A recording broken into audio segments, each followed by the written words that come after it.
The following is a special presentation of iRacing on LSRTV, your home for sim racing.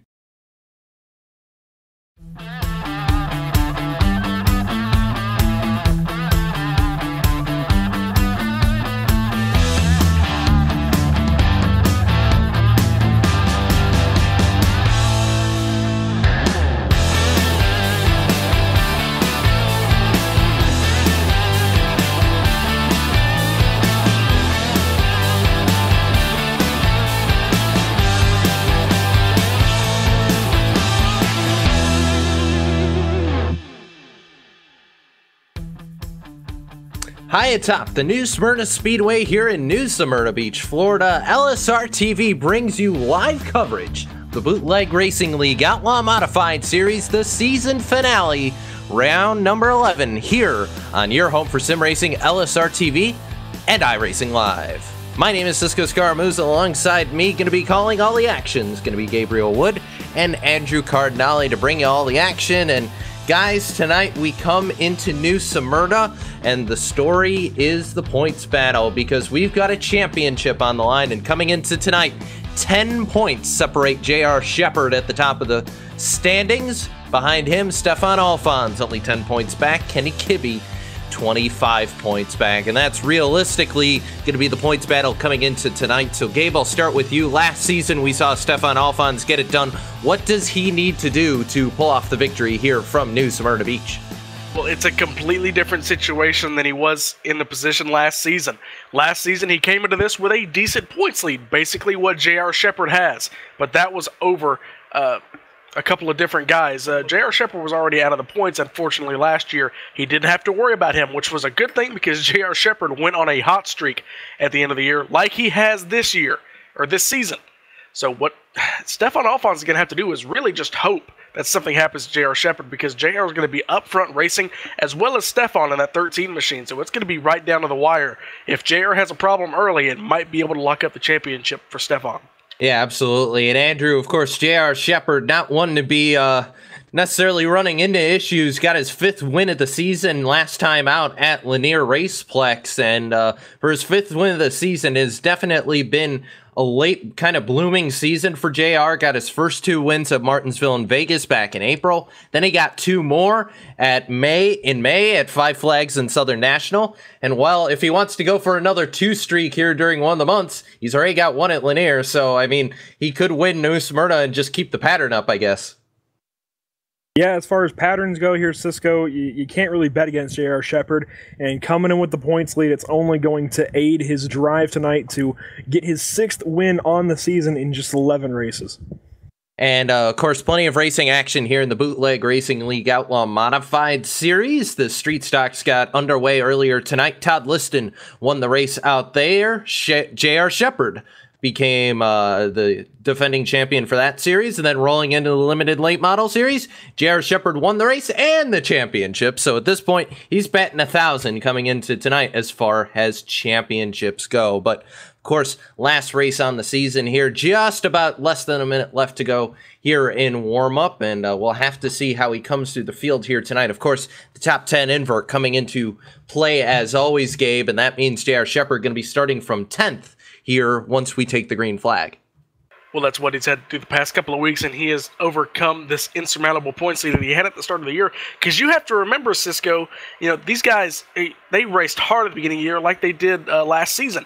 And J.R. Shepard got behind a couple of early wrecks. They do have the 1 reset. The problem is you get that early. You know, if you take that opportunity to get that reset early, you're pretty much screwed for the rest of the race if you do end up getting caught up in a wreck. And that happened to J.R. Shepard a couple of times this year. And, you know, he just started racking off wins, and he's had to start in the back. And he's had a couple of races to where he started in the back and made his moves very quickly at some very difficult racetracks to pass. So New Smyrna is not going to be anywhere near that difficult. No, I absolutely agree, Gabe. But time running out on warm-up, so we'll send it down to you guys here with the LSRTV starting grid as we take a look at the final race of this season and here on LSRTV for the Bootleg Racing League Outlaw Modified Series. Gabe and Andrew going to be bringing you the starting grid next, right here on your home for sim racing.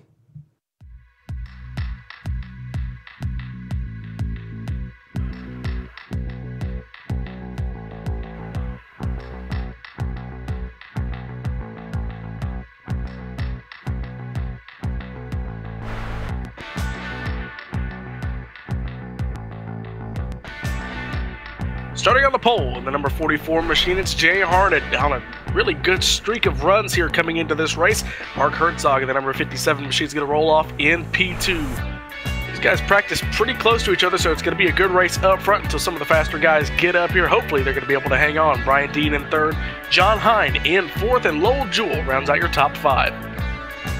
Starting sixth will be Kenny Kibbe in the number 14. He was on the back end of that points battle. Then it's going to be Stefan Alphonse in row number 4 with John Holcomb to his right side. Mike Holloway and J.R. Shepard round out that top 10.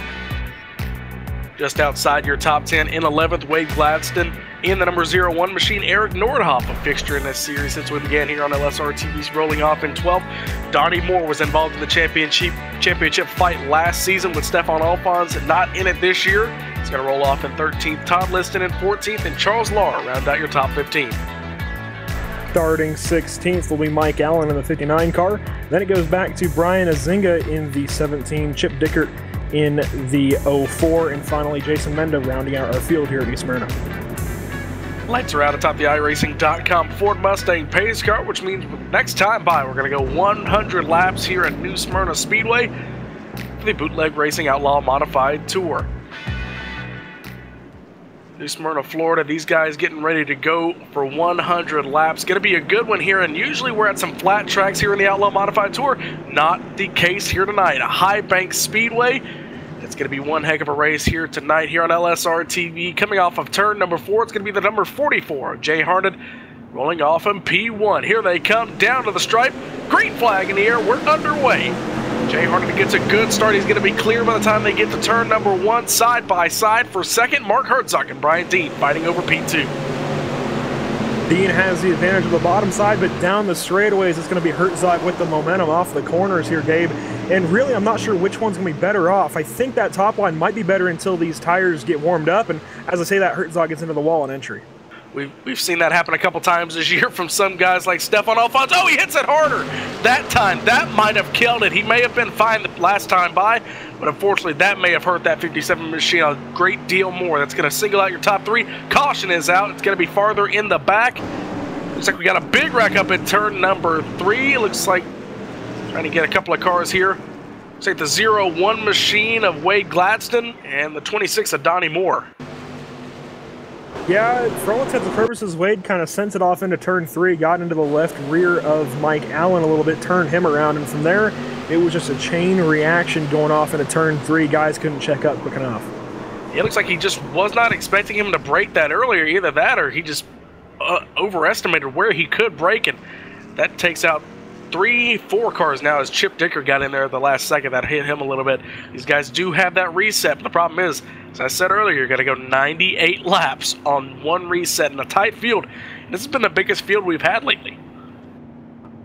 Yeah, getting your reset out of the way early is not what you want to do, and I think Donnie Moore and some of the other guys with damage are going to wait just a little bit longer before having to use it.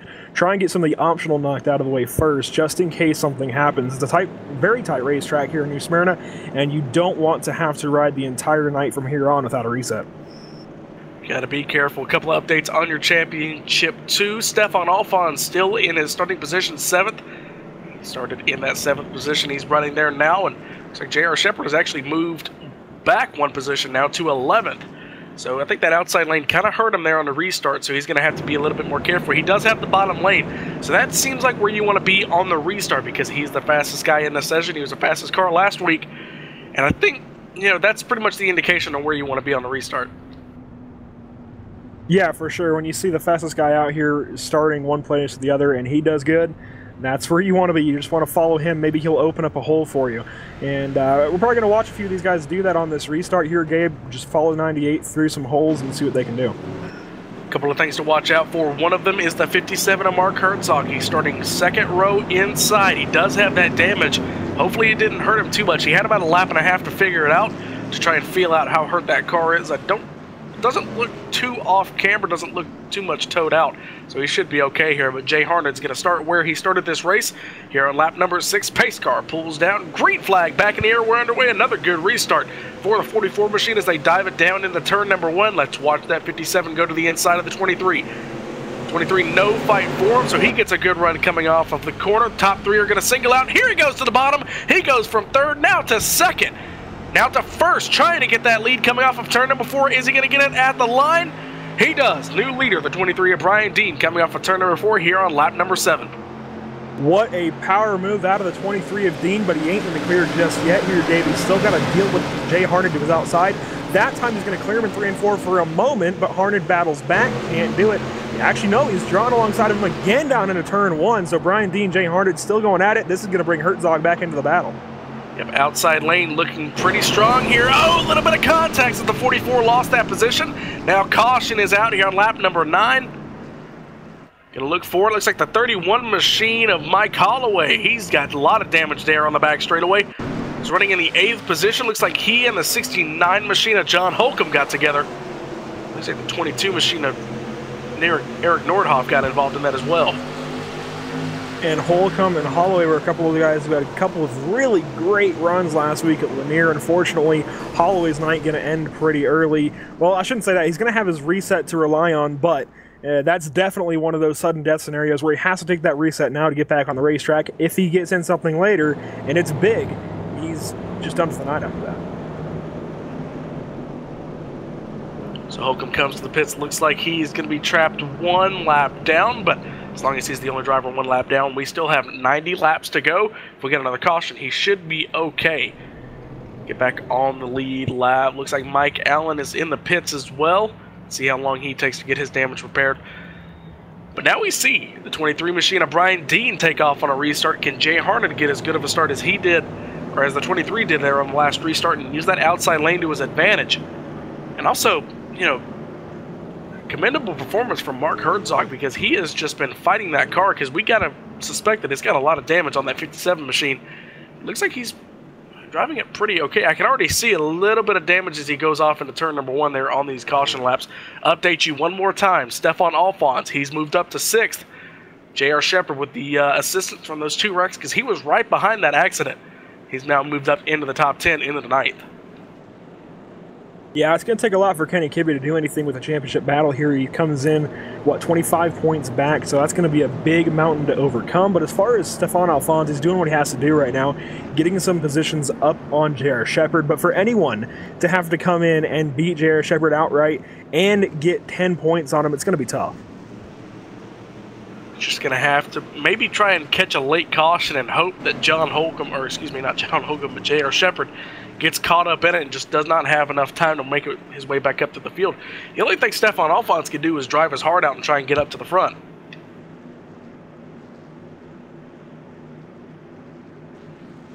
Brian Dean going to restart here in the 1st position, 1st row inside. Ford Mustang pace car is going to pull off one more time, hopefully, for the last time of the night. Here they come. Green flag back in the air immediately as pace car pulls down. Good restart from the 23, but it's a little bit closer between he and the 44. 44 is going to come right down to the bottom side of the racetrack. He's going to defend that 2nd spot. Not going to care about the 23 machine. He's just going to try and hold off for 2nd. Side-by-side battle between the 75 of John Hayne and the 57 machine. He's going to get run wide just a little bit. Here comes Stefan Alphonse with a run. That's going to put him up into the top 5. He's going to go from the top to the bottom now. As they go off into turn number 1 and come off of turn number 2. Oh, and John Hayne gets up into the outside wall. Got a little bit tight there. That's going to move the 13 machine into 4th. That also allows Kenny Kibbe through to the top 5 for now. Alphonse just doing what he has to do, making up positions. He's now into 4th. We're going to watch that 13, of course, all night long. And again, Gabe, he's just in the best position to try and beat J.R. Shepard outright. As far as J.R. Shepard, he's currently in the 8th spot, battling with Lowell Jewell. Looking for 7th, he's going to have it. Just going to get past Lowell Jewell into the 7th position. Got a little bit more work to do for him. Stefan Alphonse now up into 4th, side-by-side battle now for the 2nd spot. The 57 machine of Mark Herzog and Jay Harned in the 44 machine. They're battling for P2. Looks like Jay Harned's going to run very wide, going to pull it off the wall. That's going to allow Stefan to catch them, and as well, Kenny Kibbe is going to move right to the back bumper of these 2. Meanwhile, the 23 of Brian Dean is just pulling away. There's got to be some extra room in that helmet for the big smile that he's got with almost a full 2nd lead at the moment. And this battling for 2nd place is exactly what Dean wants to see. It might even be what Alphonse wants to see right now, battling in front of him so he can try and capitalize on at least one of these positions, if not both. And Harned in the wall hard. He's going to lose 3rd. That now goes to Alphonse. Now he's going to put up a fight trying to keep 4th from Kenny Kibbe. Now this is really what Stefan Alphonse wants to see, a side-by-side battle behind him. He can build a gap, and if they can start racing long enough to hold up J.R. Shepherd, maybe even cause him to lose some positions, that would really be beneficiary to him. And speaking of J.R. Shepherd, he's now worked into the 6th position. So just in that little space of time there, Gabe, he picked up 2 spots, got by Hayne and I believe 1 other driver. So J.R. Shepherd just on the move. It's going to be tough to beat him outright, but Alphonse, one of the guys that might be able to do it. He's 30, setting his sights on Mark Herzog, but seems like he might even be backing his car down a little bit. Of course, these guys only have this 1 set of tires for the entire race, so tire, I guess, moderation has to be kept in mind for these drivers. They can't just push all race long, or they're just not going to have anything left at the end. I want to update you, Mark Herzog is now catching Brian Dean. It was a full second lead just a few laps ago. Now it's about to be under half a second to come off of turn number 4. What's the gap going to be? Under half a second. He is catching him. He's caught him by half a tenth in just 3 laps. So Mark Herzog is on the move. Gets the wall just a little bit, but you also have to wonder if maybe Brian Dean is backing off just a little bit, not getting his lead too big to where he burns up his tires. We'll see what he does, of course, but Brian Dean definitely slowing down in, I guess, respect to the 57 car, but at the same time, here comes Stefan Alphonse. He made up 2/10 that lap alone. Side-by-side battle a few positions back between Jay Harned and Kenny Kibbe, and that's what I was talking about earlier. They are holding up J.R. Shepherd, and he had built a gap between he, John Hayne, Charles Lahr, and a couple of guys behind him. This could be an opportunity for maybe him to get past or even get wrecked, and that is exactly what Stefan Alphonse wants to see. You don't want to see a championship battle end like that, but at that point, with 2 cars that are almost equal on speed, that's the only hope Stefan Alphonse really has.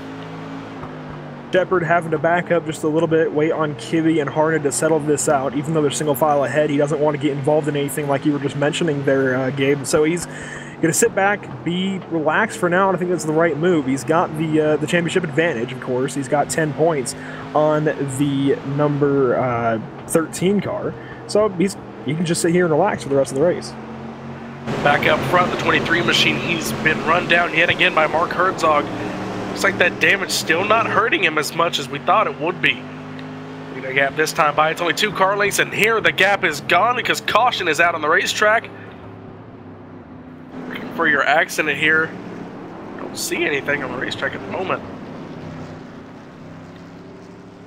Oh, looks like it was Benazinga in the 17 machine. Got off of turn number 2 on lap number 27. Looks like he got into the 04 machine of Chip Dickert, and then he just got up into the wall trying to keep it off the fence, and 45 machine of Jason Mendo was just there at the wrong place, and those 2 guys went sideways.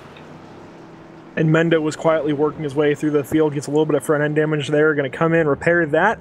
We'll see how he does later on. Benazinga pretty much following the same plan, getting some damage fixed and heading back out on the track. And this is going to be a pretty exciting restart here, Gabe, considering 2 of the fastest cars on the track who were pretty much opposites as far as speed in those last few laps of that run will be starting side by side, the slower of those 2 having the more advantageous line going off into turn number 1. So, Brian Dean, Mark Herzog, the saga continues.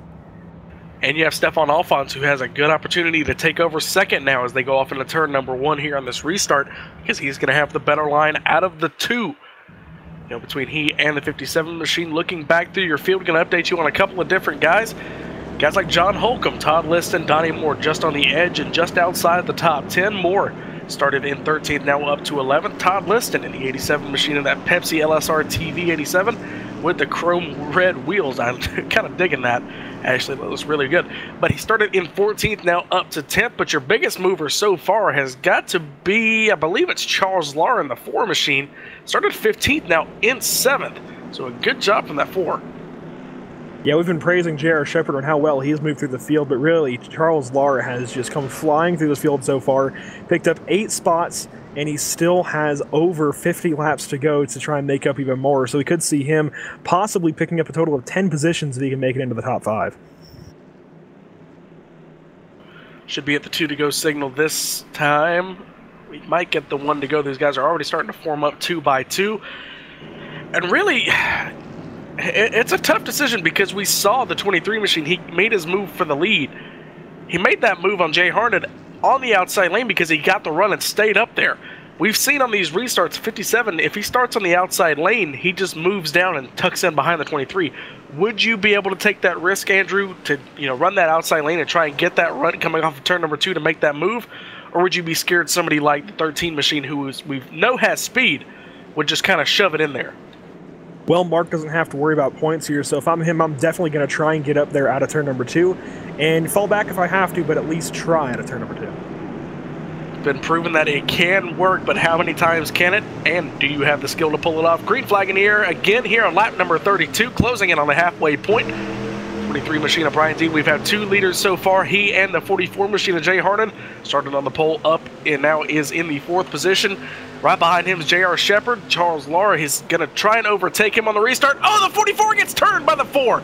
Up into the wall. We just talked about the 87 machine of Todd Liston. He gets caught up in it as well.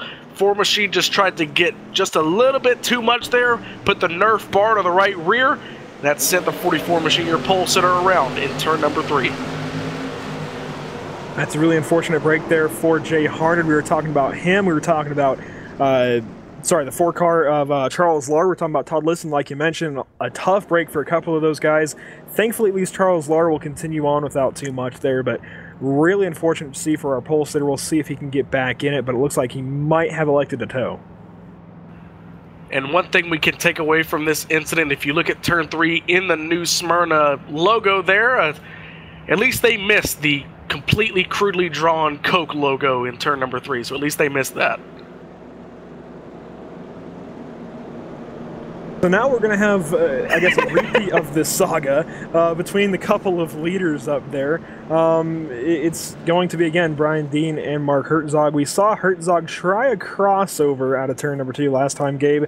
Do you think he tries it again, or do you think he just sits back and tries to hang on to second place until a little while later on when maybe he can catch Brian Dean with some more worn tires? Not even a giggle? All right, I'll be here all week, ladies and gentlemen. No, I really have to think. We saw it work for the 23 machine, and that was over the 44. If I was Herzog, like you said, he's not in the points. He's got every opportunity to try it out. The problem is, if Stefan Alphonse, we didn't get a chance to see really Stefan make a move, you might not be put in that position again. And people say, oh, you're not running for points. Well, go for it. Well, yes, you're also trying to go for the win. But if you try something and completely destroy your chances for a win, it's kind of a catch-22. So if I was Herzog, he has it in his own mind if it works or not. I would, and he knows he's faster. Like you said, if the 23 machine chewed up his tires earlier, either that or he was saving them. Either way, I think the 57 has a real chance at this, because when Stefan Alphonse caught up to him, he really couldn't do anything with him. So I think Herzog's got a chance at this victory. Yeah, quite honestly, I think Herzog might have to wait a little bit longer, let Brian Dean really chew up his tires like we've been talking about, and make a move on one of these later restarts. What he can do here, though, and I think what would be a great idea for the 57 car, would be to try a couple of, I guess, interesting maneuvers on these restarts, see what he can and can't do, but don't go full 100%, maybe 90%. See what he can do, but don't get himself into a bad position just yet. But at least see what he can do for later on. Store that in the memory banks, and maybe on a late race restart, go for the win. Lining up 2 by 2 again this time here on lap number 38, getting ever closer to the halfway point. Remember, on 100 laps here at New Smyrna to close out the season. Championship battle between the 98 and the 13, but the race win is between the 23 and the 57, and everybody's still on the lead lap. 16 drivers on the lead lap. 19 cars started tonight's race, and I think they're all still on the racetrack except for the 44 machine. As it gets close, oh, he tried it going out of turn number 2, and he's going to get a run going into 3. Oh, Andrew, this may have been the opportunity the 57 machine was looking for, but the 23 pushes up. Couldn't get the run coming out of turn number 4, but that 57 now, Mark Herzog knows it can work. That outside momentum in turn number 2, it's a thing. And a 23 machine, he just smacked the wall. Brian Dean got a little bit of damage, but doesn't look like it's hurting him too much. Kenny Kimmy now moves to the outside lane of Stefan Alphonse. He's trying to get it done on the outside. Herzog almost looks like he's too tight out of turn 4 to make that move work. So I think what he needs to do out of turn 2 the next time is try and cross Brian Dean over, get that run, and then switch to the bottom lane, make the move into turn 3 like Dean did on Harder. I think that would be his best bet rather than trying to work the outside in turns 3 and 4. Turns 1 and 2 have a wider turning radius, and that makes it a lot more, I guess, usable for the outside lane. When you get down into 3 and 4, it's just a tighter corner, it's tighter to work with, and it's really a lot harder to work that top lane, and I think that's what's hurting Herzog on these restarts. He can run out there, but it's hard to run out there when you don't have the entry you want. It's almost like a baby Darlington. You can use the outside lane at Darlington all you want through turns 1 and 2, but it gets a little bit treacherous. We actually might need to start coining the term the new Smyrna stripe, because that's gonna... Oh, and the 57! What happened? He just went to turn number 3, went straight. Oh, that has got to be an equipment failure on a 57 machine. Hard hit in turn number 3, and the hopes for the victory we all thought was going to happen just went up in smoke in turn number 3. I can't even begin to try and assess what just happened right there, Gabe. He just never turned into the corner. I'm not sure if... I mean, that, yeah, like you said, it has to be some sort of equipment malfunction. There we go. That stuns me right there. And at the worst possible moment, going into turn number 3 here at New Smyrna, unfortunately, he is out of the car, and it looks like quality dipped a lot, so I don't know what happened. We might have to ask Mark Herzog if we can get a word with him there, because that was just a tough, hard hit and a hard end of the night for the 57 machine. You know what could have happened here, Gabe? Considering this is a simulator, let's just, I guess, kind of come down to earth with that part of it for just a moment. I think he might have had a screen issue, considering he never really laid off the gas. If anything, he stayed in the gas. He might have thought he had more time until the corner. I think his screen might have gone out on his simulator there, so it's hard to diagnose it, of course, without talking to the driver, but just from an outside point of view, it's kind of what I'm leaning towards. Could we maybe have seen Windows Update strike again? Well, I don't think he's left the sessions. I don't think that harsh on him. He may have just been suggested to upgrade to Windows 10. Yeah, that's possible. Either way, just, man, that's the kind of thing you just never want to have happen to O when he actually just Let lost me actually go ask connection. Him. Let me see if I can grab a word with him. He just lost connection to the server. Either way, not what you want to have happen for the poor guy. I mean, he looked like he had a great car and just couldn't make it happen. So as Gabe tries to get with Mark Herzog, we've still got over half the race to go here, and Brian Dean currently our leader. Stefan Alphonse second now after that big-time issue there for the 57. Now it's going to be Kenny Kibbe in third place, and that's the battle to watch when we go back green. Kenny Kibbe on the bottom side with the more advantageous line down in turn number 1 over Stefan Alphonse, and I think we have Gabe back. Yeah, just talked to Mark. It looks like an equipment failure, and he just tried to keep it straight so he wouldn't hit anybody, and I don't believe he did catch anybody there when he wrecked, so he did a good job of just keeping it straight. But problem is, he was just at the worst possible point. He had no opportunity to slow down, and ended up ending his night. Well, now we get to see a pretty exciting restart, I think, here, Gabe, considering we've got Stefan Alphonse, one of the, I guess, Mr. Excitements here in this series, on the outside of Brian Dean. Then it's Kenny Kibbe and Charles Lahr, then even J.R. Shepard in 5th. Coming out of turn number 4 here, going to cross the halfway point in 2 laps time. The 23 machine's going to have another opportunity at it. Takes off Brian Dean in the first position yet again. This time it's going to be a different driver on the outside lane. It's the 13 machine of Stefan Alphonse. He's trying to work his way into the victory position. The problem is J.R. Shepard is coming as well, because he is now up inside the top 5. He's racing. It looks like, oh, look at Donnie Moore with the outside move. He started 6th. And that Irwin Tools number 26 machine, he's in the outside lane doing a great job holding him off. Yeah, I noticed Donnie Moore is back in the battle. It looks like he definitely took his faster pair. He's back into the top 5, and he is looking for more on the back end of Kenny Kibbe. Still working the top side. J.R. Shepard to the bottom, and here's Mike Holloway, who just a little while ago, we were talking about possibly being out of the event. He's back in it. He's looking for 5th as well. Let's watch 2 different lanes up front here, Andrew. You've got the lane for the 23 machine. He's running on the racetrack, and he really takes a middle lane through turns 3 and 4. And I've been noticing he's riding the bottom through 1 and 2. Let's see what he does this time by. He may have just missed it. Looks looks like he's actually diamonding it off. He's running a couple different lanes, I think, just to try and find something. And it looks like he found something there. So, but the 13 machine of Stefan Alfons, look at him. He's running the apron. He's de-wedging that car just to get it to turn. And it's actually helping him, especially through the tighter turns 3 and 4. But running like that, Gabe, is going to put a lot of stress on the tires, so you can't do that for too long. You might heat them up a little too much, start losing grip doing that. And I think what Brian Dean is doing might be the best bet. He's running up high through the entry, then kind of dipping back low out of turn number 2. Then when he gets to 3 and 4, he just runs that middle line, gets that big launch down that long front straightaway, and just has a good run into 1. Again, kind of pulls off a half diamond and just dips down in turn number 2, straightens out that transition from the corner to the straightaway, and just makes the back straightaway, I guess, longer in a way. Almost like Denny Hamlin always seems to coach the fans on at Richmond. He just always preaches that you want to make that straightaway longer. I think that's exactly what Brian Dean is doing out of turn number 2.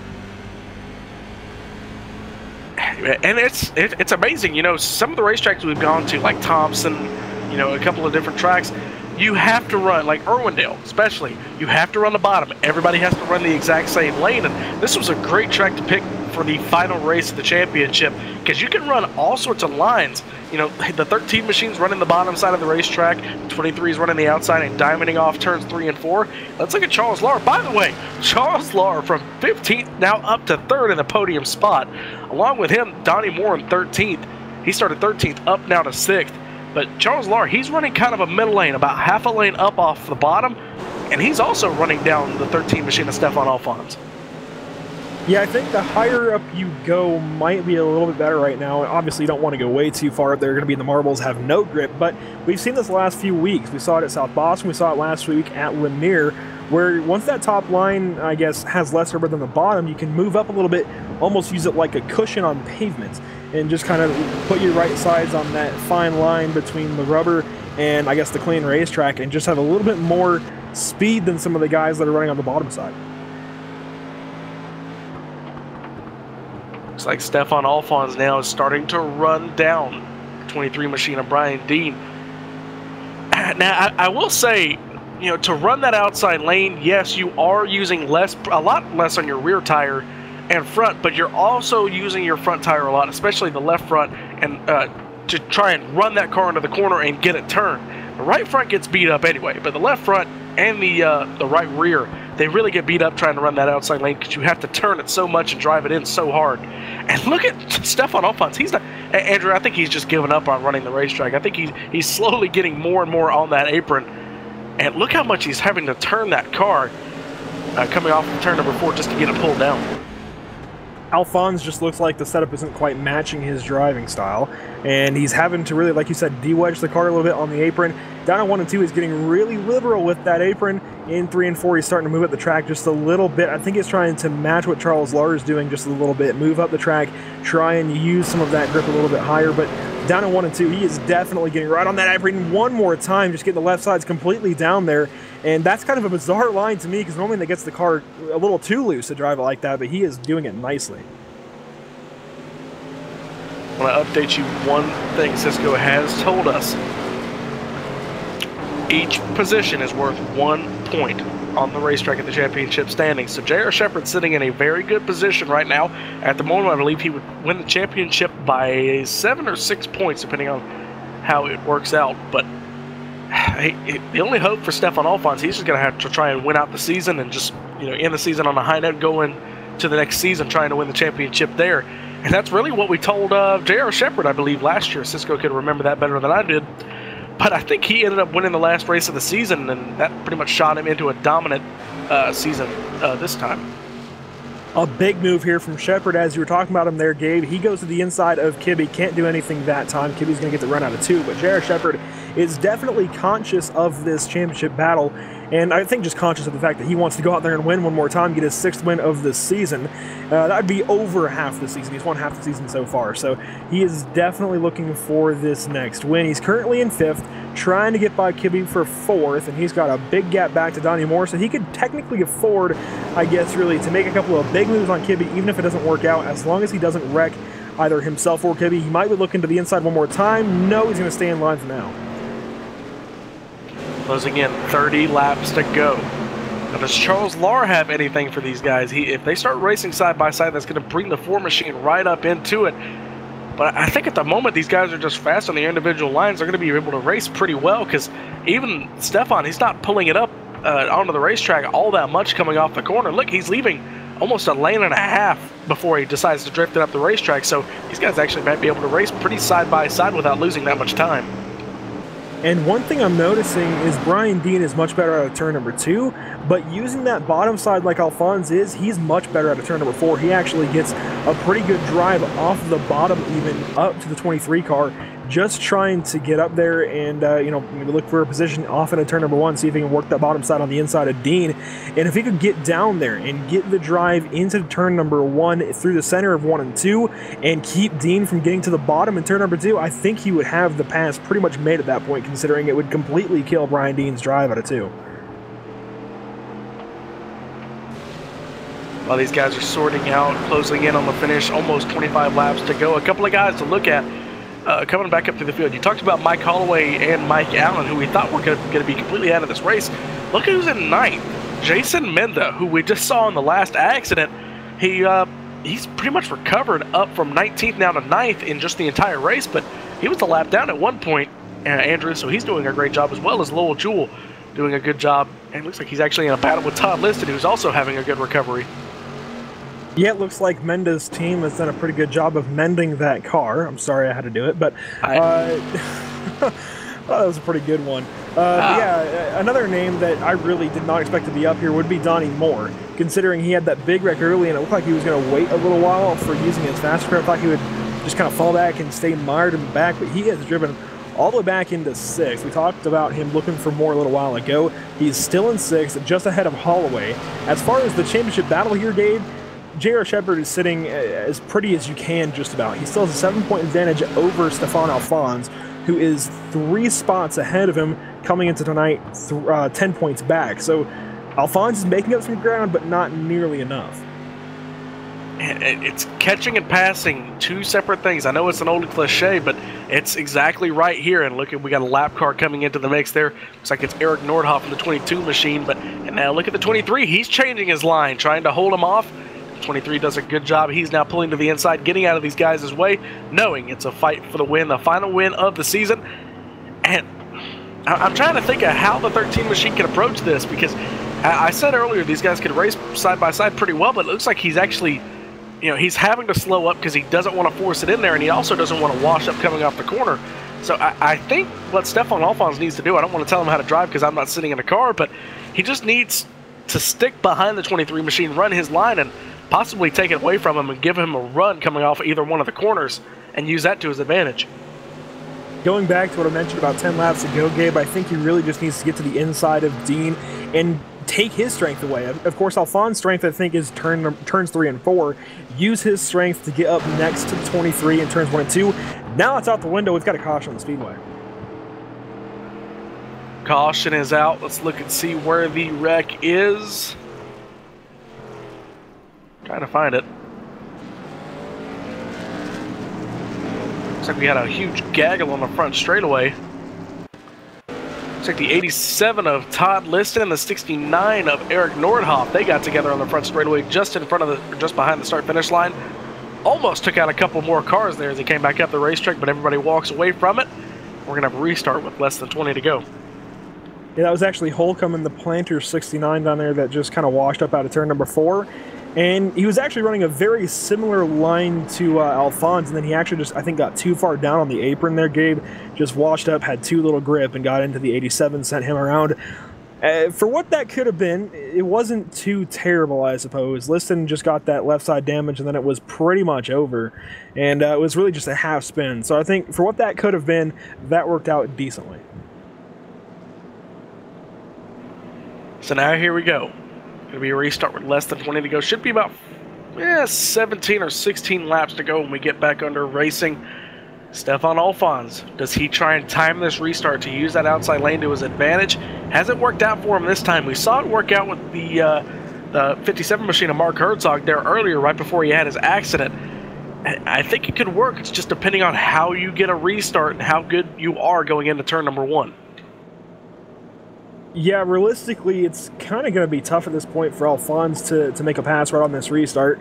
Little under 20 laps to go, and he's got to contend now with Charles Lar added to the mix. So he's got to make something happen on the outside, and that has not been his strength all night long. So I don't know if Alphonse really has the greatest chance in this restart, but once we settle in, I think he's got a much better car than Brian Dean. He just has to find a way to use it and actually get Brian Dean, I guess, out of his line. It's going to be tough, but I think if anyone's going to do it, it's going to be either J.R. Shepard or Stefan Alphonse, who is actually in that position to do so. Shepard is still in 5th. You just saw the 14 machine of Ben Azinga got the free pass back onto the lead lap, and I am not going to make a Bazinga joke like certain other LSRTV commentators. So that would be Brian Dean as your leader yet again. He's getting good at these restarts here, Andrew, but Stefan Alphonse, he's been learning. You know, he hadn't had an opportunity to start in the second position all night except for the last restart. And the green flag comes out immediately, so you kind of have a chance to time it. You know, because you know when that green flag's coming out. It almost comes out as soon as the pace car hits pit road. But it's just that extra time to get around the outside lane through a little bit of 4 and then getting down into 1. That's what really bites you. Yeah, it's going to be tough to work that top side, like I mentioned. Alphonse hasn't been strong up there all night long, so I think it's going to be tough getting in that new position, trying to time this restart, and then battling off into 1. I'm not sure if he can do it. Coming off of turn number 4, pace car is going to pull down, hopefully, for the final time. 13 caught sleeping yet again. The 23 of Brian Dean is going to move up into the outside lane now. He's going to cut the 13 machine off. Here comes the 14 of Kenny Kibbe to the outside. And the 4 machine, he's got a bad run going off of turn number 2. That's going to hold up the 98 machine of J.R. Shepard. That might be what Stefan Alphonse, I'm getting all my names mixed up. But Stefan Alphonse, that might be what he needs. J.R. Shepard moves now down into 6th. All he needs is the 98 to get in a little bit of trouble, and this championship could be his. The best thing he can do right now is finish in the first position and get the victory, get all the maximum points that he can. We're closing in on 10 laps to go. He's going to dive it down into turn number 1. Not going to be anything for him. Don't know really why he did that in an attempt maybe to make up a little bit of time, but it's not working. Alphonse has to find a way to unseat the 23. There it is, contact, big contact out of 4. Oh, he spins around big time. And that changes everything, Gabe. Gonna take a look at that as they came off of turn number 4, and I mean, really, I don't really think that was the 13's fault. I think the 23 just came down like he was diving off the corner like he usually did, but I mean, Stefan was right there on the bottom side. He couldn't really go up. He couldn't go down. I think that was just 2 drivers coming together. Trying to watch the yellow line, I know it's a little tough here at New Smyrna considering how, I guess, not straight it is. Even though it's in a corner, it's just it's varied throughout the corner. But trying to watch where the 13 is, it looks like he started to push just a little bit through turn 4. When you go from 3 to 4, it looks like just a little bit he started to push as the 23 came down. I think it's just really just racing. At that point, you're going for everything. You're not going to lift like you would, 70 laps ago. So I think it's really just going to have to come down to they were going for the lead, and unfortunately they made pretty heavy contact out of 4. But I mean, to be honest, you have to remember, if you're the 23 machine, what it's like coming off the corner here at New Smyrna. I mean, you're going to push up, so you have to have that in the back of your mind before you pinch, somebody off. That's why you really want to pinch somebody on entry so they can't get a good exit. You don't want to do it on exit because you know that the momentum is going to carry them to the outside lane. It also depends on when his in-game spotter made the call, considering these guys probably don't have people spotters. They're relying on the sim to actually call that out. So the spotter in sim may not have called that the 13 was down there yet. I think that's why Brian Dean kept coming down. But you're totally right that if you know someone's down there, you can't just keep pitching them down like that. It gets very tight out of turn number 4. All right, so that'll leave the 13 machine. That's Stefan Alphonse in the lead, and that also moves up the 98 of J.R. Shepard into 4th. So barring a miracle, this may have locked up the championship for J.R. Shepard, but there are still 15 cars in the lead lap. All J.R. has to do is stay above, I believe, 11th or 12th to walk away with this championship, and I believe the championship tiebreaker is wins. And I'm not sure what the bonus is for a win, but I don't think it's going to be enough to make up some 6 points or more for Alphonse to win the championship if Shepard finishes where he is. The good news for Alphonse here is if Shepard can't make this topside work, he could get freight trained by guys like Donnie Moore and Mike Allen down there on the bottom side. All right, well, here we go. Restart with 8 laps to go. Stefan Alphonse, first time he's led a lap all night. Not the way he wanted to do it. It was an unfortunate circumstance that put him in there. Green flag back in the air. Stefan Alphonse gets a good restart there. This may be enough for him to just walk away. But the Ford machine of Charles Lauer, he dives it in. Battle for second and battle for third as Charles Lauer now loses the momentum. That's happened to him twice now, but this time J.R. Shepard's not stuck behind him. And Shepard now moves to the outside lane. And I think J.R. needs to just kind of let it ride and, you know, screw any finish inside the top 5 and just forget about it and just bring the car home and you'll be able to win the championship. Well, he may only have to do that, but at this point, he's now in the third place. Whoa, that's why you do it. A big checkup. Thankfully, no contact was made. Almost 3 wide in the back there, right behind him. And they're going to sort it out by turn number 1, but that was very dodgy coming out of turn number 4. And I think Large the 4 gets turned. 4 got turned. He's been shaking the past couple laps. Oh, we got a car riding the fence. Chip Dicker on his roof. Charles Lauer riding on the roof of the 17 machine of Benazinga. Oh my gosh, we had a mix of Bobby Allison at Talladega and cars. You know, we go back to South Boston a few weeks ago, and there were, I think, 4 or 5 flips in that race alone. That almost made up for it. 2 flips in 1 wreck, and Chip Dicker, what a ride he went. Hopefully Cisco can get the onboard of that, but let's diagnose what happens here. I would, but unfortunately, I believe the camera's broken. So it looks like Donnie Moore just kind of got into Charles Lauer. I think Lauer actually might have come down on him just a little bit. They just made contact, just a racing deal through turns 1 and 2. That sends the 4 of Lauer up the track. Holloway gets into him. That spins him completely broadside to the field. He gets hit from Mike Allen. Then Benazinga and Brian Dean and Chip Dickert all just pile in. I don't know what's been going on with Charles Lauer. Unfortunately, it looks like he's out of tonight's race, but over the past 10 laps, did he get damaged at some point and we didn't see it because he's been completely off the pace? We thought he had a chance to win there for about 50 laps, but unfortunately the last few restarts, he's been stuck on the bottom and we thought that was just the momentum, but he's just been slowly falling back. You know, Gabe, if he didn't pound the wall, I would bet he just chewed up his tires too much trying to chase down Alphonse. Considering he was almost there and was really pushing to try and get to him, I think that might have been it. Also, we may only have 1 lap here on this restart, if even that, considering lights are still on the pace car with 2.5 laps to go. If the lights go out this time, Gabe, we have a 1-lap shootout. If not, it's all over and Alphonse wins. I'll tell you what, here's the most nail-biting part of any iRacing finish. Here they come to the line. Will the lights go out? That's it. No, that's going to be the end of it. And J.R. Shepard will be your champion. He is 3rd place. I mean, there's no way there's enough points. But I will say this. It's pretty cool to see our top 3 in the standings come home top 3 in the race. Yep, so that pretty much that shows that they were the class of the field for the entire season. J.R. Shepard, it's kind of a little bit backwards. J.R. Shepard wins the championship. Alphonse finishes 2nd. Does make up a few points, but unfortunately not enough. And Kenny Kibbe comes home showing that it was not a fluke and comes home in P2. But here they come to the line. White flag is in the air for Stefan Alphonse. Going to go ahead and run through a couple more finishers there. Donnie Moore, Mike Holloway complete your top 5. Lowell Jewell and Mike Allen, John Holcomb, and Jason Menda. Good recovery, by the way. And Todd Liston finished inside the top 10.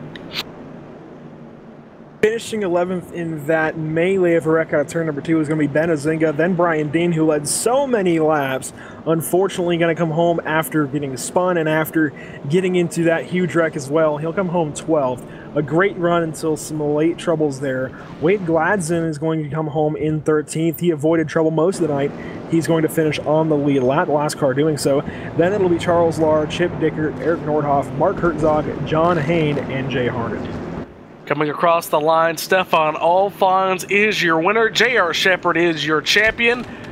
and Bootleg Racing Outlaw Modified Tour. You've been good to LSRTV, and I hope that we've been good to you, because it has been an enjoyable ride here on LSRTV. We're going to catch up with your top 3, and as well, included in that, your champion. When we get back here on LSRTV, we're going to take a quick commercial break. Back here quickly from New Smyrna Speedway.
This broadcast is the copyrighted work of LSRTV and may not be rebroadcast, retranslated, or used in any form without the express written consent of Live Sim Racing LLC and iRacing.com Motorsport Simulations. LSRTV would like to thank you for your support, and we hope you enjoyed tonight's broadcast. Back here live at New Smyrna Speedway, we've crowned a winner and we've crowned a champion tonight here in the Outlaw Modified Tour. Stefan Alphonse walks away as your winner. Kenny Kibbe in second. As we said, J.R. Shepard comes home third, but more importantly, comes home as your champion for this season. Donnie Moore in fourth, Mike Holloway in fifth, and Lowell Jewell, Mike Allen, John Holcomb, Jason Menda, and Todd Liston round out your top 10. Ben Azinga in 11th, Brian Dean in 12th, Wade Gladstone in 13th, Charles Lahr in 14th, Chip Dickert in 15th. Last few drivers who did not have the night they wanted to end the season: Eric Nordhoff, Mark Herzog, who had a strong car, as well as John Hain and Jay Harnett. So both of your front row, unfortunately, do not finish tonight's race. Well, I'm going to throw it to Andrew, who's caught up with your top 3 first. He's going to catch up with third place, your champion, J.R. Shepard.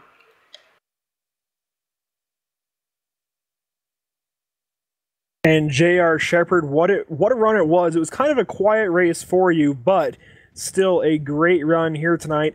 You ended up winning 5 races in an 11-race season. You cap it all off with a championship, and I believe you won 2 others, so batting 1,000, pretty good. How was tonight for that 98 car? Yeah, it wasn't bad tonight, for sure. There was there was a lot of moments out there on the track, a lot of tight racing, and I anticipated that it would be, and figured we'd have a lot of cautions tonight, and that's how it turned out. So the beginning of the race was just a lot of trying to ride around and find a good spot to be in for a few laps.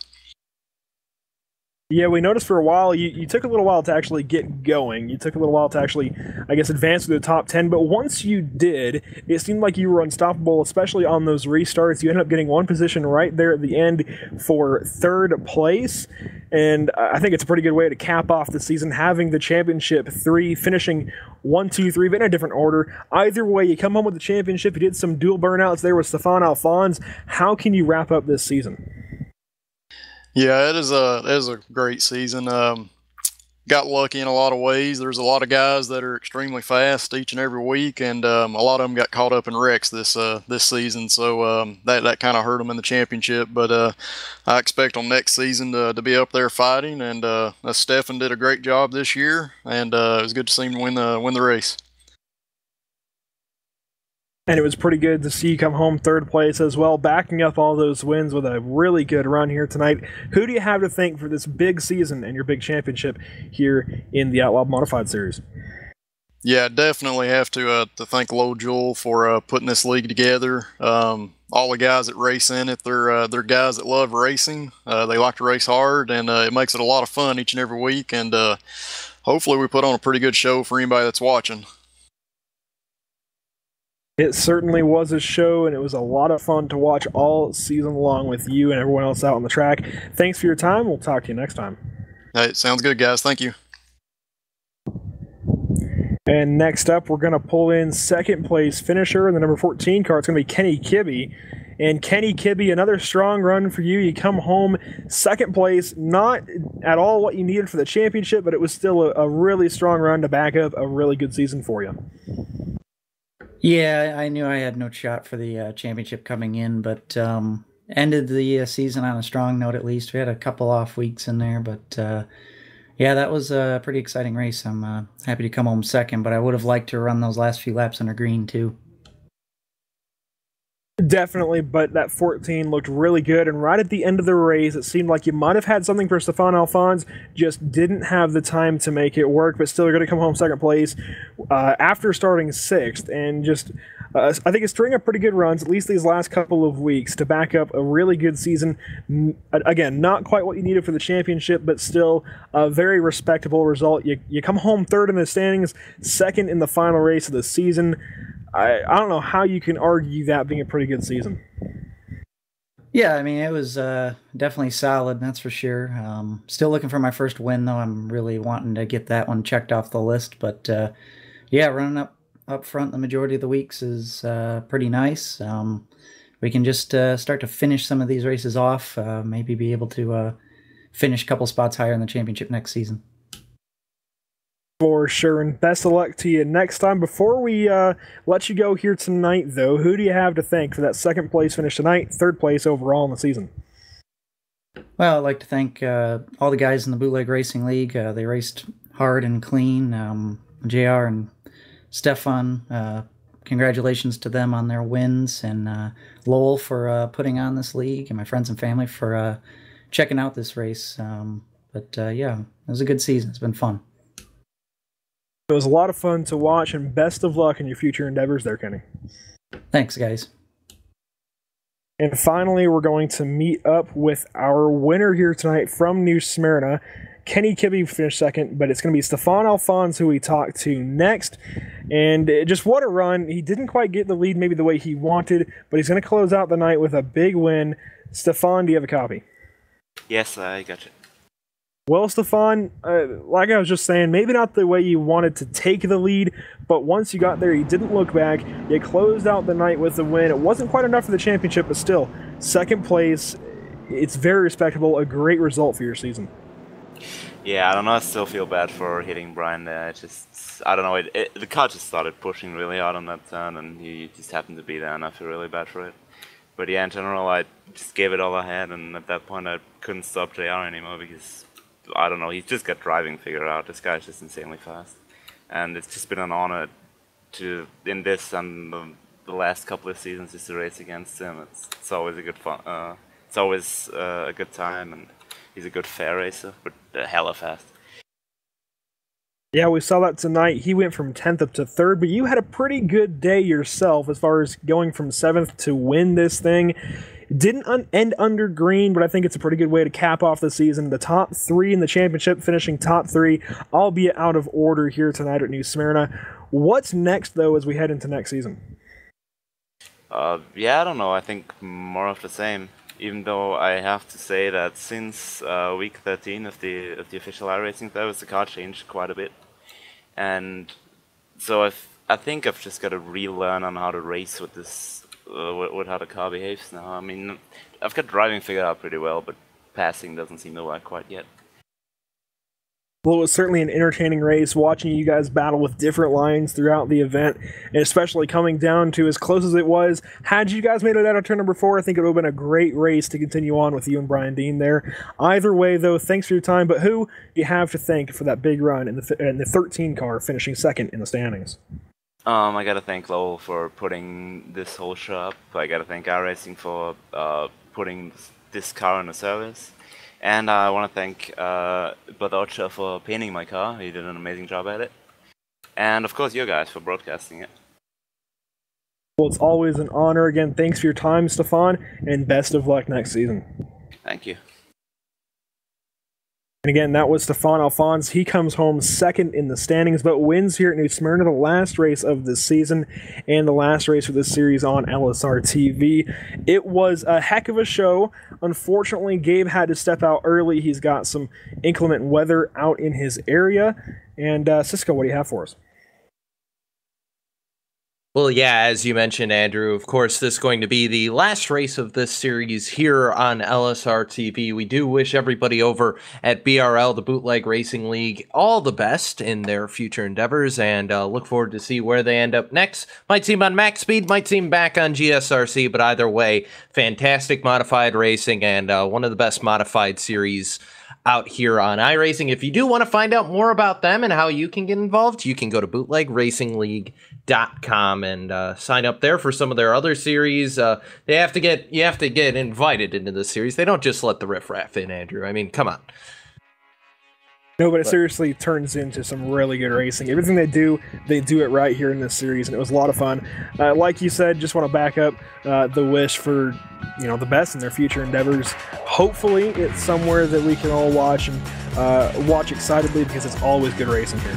Yeah, absolutely. So that'll do it for the Bootleg Racing League Season 2 of 2018 here on LSR TV. We ask you to, if you aren't already, subscribe to our YouTube channel, turn on notifications, and of course follow us on social media. LSRTV on Facebook, that's facebook.com/LSRTV official, and at LSRTV over on Twitter. The next race you're going to be seeing up here, going to be going back to the trucks for another week of that. So the CEA American Pool Supply Truck Series coming up tomorrow, and that'll be at 9:30 Eastern right here on LSR TV. But that'll do it for us.